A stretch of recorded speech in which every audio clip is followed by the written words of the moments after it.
दोस्तों नमस्ते, मैं हूं सविता कल अपने यूट्यूब चैनल पे आप सभी का स्वागत है। और आप लोग के सामने मेरी चाची जी गाना सुनाने चल रही हैं। अगर अच्छा लगे प्यार दुलार आशीर्वाद जरूर।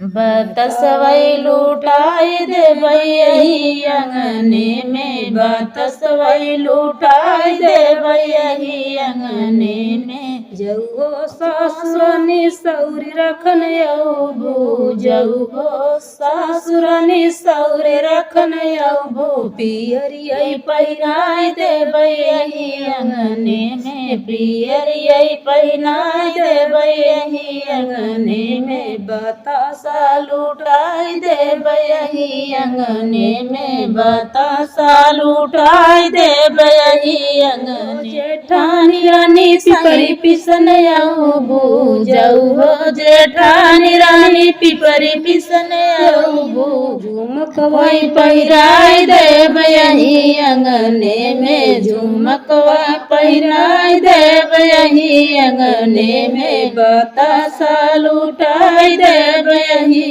अंगने में, बतासा लुटाई देबै यही अंगने में। जऊ छोटी रानी चुपरी के घसन यऊ, जऊ छोटी रानी चुपरी घसन यऊ। पियरियई पहिराय देबै यही अंगने में, पियरियई पहिराय देबै यही अंगने में। जऊ ननद रानी कजरा रचन यऊ, जऊ ननद रानी कजरा रचन यऊ। कंगनवा पहिराय देबै यही अंगने में, कंगनवा पहिराय देबै यही अंगने में। जऊ ननद रानी इधर उधर करबू, जऊ ननद रानी इधर उधर करबू।